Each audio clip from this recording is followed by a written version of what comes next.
반갑습니다. 깔삼이의 독서여행에 오신 여러분 환영합니다. 오랜만에 여러분 찾아뵙게 되었습니다. 그동안 잘 지내셨죠? 오랜만에 찾아뵙는데 오늘 조금 무거운 주제이기도 한 주제를 들고 왔습니다. 제가 최근에 읽은 책 중에서 가장 저한테 가슴에 와닿았던 책입니다. 법의학자 유승호의 유언노트라고 하는 책입니다.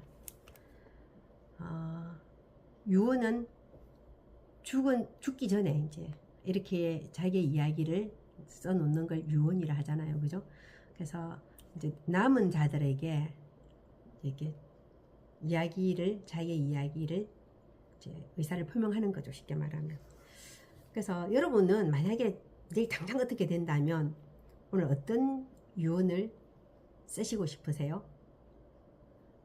이 책의 저자인 유승호 교수님은 1년에 한 번씩 유언을 계속 업데이트해서 매년 쓰고 계신다고 몇 개의 자기의 유언이 이제 예로 나와 있습니다.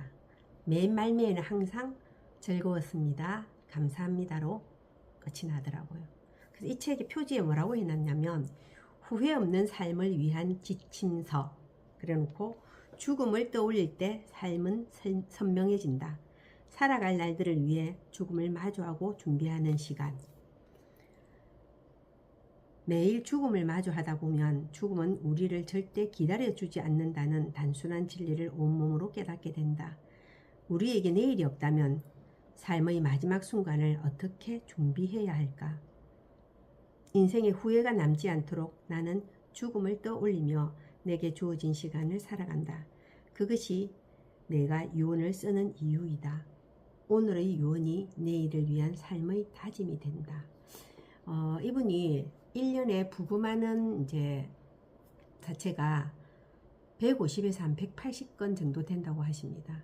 우리나라의 의사 숫자는 14만 명인데 법의학자는 고작 60명에 불과하다고 하네요. 그래서 거의 하루 걸러 한 번 정도씩 이제 자체를 부금하게 되는데 이제 이분의 강의를 이제 제가 직강을 했거든요. 그래서 이제 우리가 물었습니다. 이분에게 자체를 부금하기 전에는 어떤 기도를 하시고 부금이 끝난 후에는 어떤 기도를 하시는가 물었더니 부금하기 전에는 자기가 아주 경건한 마음으로 기도를 하고요.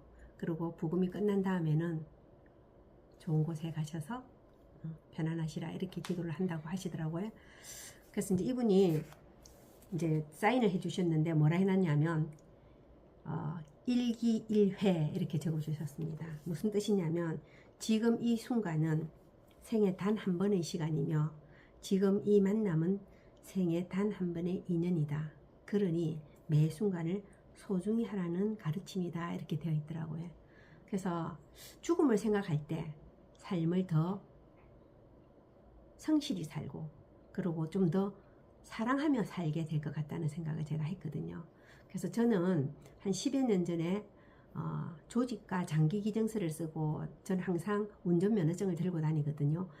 차직 제가 무슨 사고가 났을 때 내사 상태가 되었을 때 주민등록증에는 장기기증, 조직기증 이런 게 안 나와 있거든요. 근데 운전면허증에는 나와 있으니까 언제든지 그걸 보고 제 장기를 다른 사람한테 이제 기증할 수 있게 해놨고요.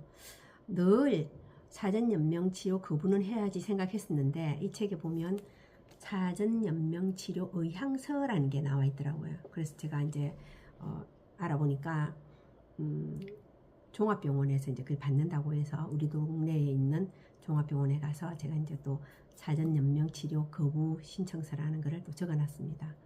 그리고 또 사체기증을 하겠다고 하니까 거기서는 사체기증은 안 받아준다고 그래서 대학병원으로 가라고 그러더라고요. 그래서 또 대학병원에 연락을 하니까 이제 가족들이 동의가 필요하다. 그래서 저 개인의 일사가 아니고 가족들도 동의해야 된다고 했습니다. 그것도 이제 다 했습니다. 그래서 제 삶을 전체적으로 그러면 나는 어떤 삶을 이분이 왜 죽음을 마주할 때 삶이 더 선명해진다고 했잖아요. 그래서 나는 어떤 삶을 살고 싶었기 때문에 이렇게 하지 생각하니까 좀 나누는 삶을 살고 싶어 하는 사람이더라고요. 제가 이제 아는 분 중에서 갑자기 건강검진을 받았는데 폐 기능이 굉장히 많이 떨어져서 한 6개월 정도밖에 안 남았다라는 선고를 받게 되었더라고요. 그래서 이거 어떻게 해야 되지? 이대로 죽어야 되나 하고 있는데 딸이 이제 엄마한테 물었답니다. 아빠를 이대로 보내면 엄마가 마음이 편할 것 같으냐? 그래서 이제 서울에 있는 병원에 서치를 해서 어느 이제 굉장히 큰 병원에 갔더라고요. 그러고 이제 막 에크모를 달고 막 이렇게 이제 하고 있는데 그분은 참고로 한 60대입니다. 정말 기적적으로 제주도에서 어떤 분이 교통사고로 내사 상태가 되어서 그 병원으로 오게 되었고 그 이제 폐를 갖다가 이식을 받아서 사시게 되었더라고요. 기적은 일어나죠. 그분이 어쨌거나 돌아가시면서 살렸죠. 그죠? 그러고 며칠 있다가 TV에 뉴스를 보니까 20대의 젊은 이제 여성분이 결혼식 날을 받아놓고 어디를 가다가 교통사고로 이제 내사 상태가 된 거죠. 근데 이 젊은 여성이 평소에 늘 자기 지인들과 가족들에게 혹시나 나에게 무슨 일이 있으면 나의 장기와 조직을 기증해주면 좋겠다라는 이야기를 입버릇처럼 했답니다. 그리고 그 엄마 아빠는 그 유지를 받들어서 그 따님의 조직과 장기를 이제 기증을 해서 그분 말씀이 5명을 살렸다라고 얘기를 하더라고요. 그래서 이제 자기 딸의 눈으로 아름다운 세상을 볼 수 있는 이가 있다고 생각하니까 참 감사하다 이런 이야기를 하더라고요. 어찌 보면 참 쉽지 않은 일인 것도 같지만 또 그리 쉽지 않은 것도 아니다라는 생각을 저는 했거든요. 그래서 우리가 조금 내가 할 수 있는 일을 조금씩 해나가는 것. 그래서 제가 이 책을 읽으면서 이런 생각을 했습니다. 우리가 좋은 책을 읽고 좋은 강의를 듣는다는 거는 우리 왜 하고 있지? 내 생각의 궤도를 조금씩 바꾸어 나가고 그리고 그 생각이 행동으로 이어져서 세상에 조그만 보탬이 되는 사람이 되기 위한 행동을 지속적으로 하기 위해서 우리는 좋은 책을 읽고 좋은 강의를 듣는 게 아닐까. 여러분은 만약에 여러분의 유언을 쓰신다면 어떻게 쓰시고 싶으신가요? 저는 이렇게 쓰고 싶습니다. 나를 알던 모든 사람에게 정말 고마웠다고. 당신 덕분에 그동안 참 행복했다고. 그리고 너무너무 감사한다고. 그렇게 쓰겠습니다.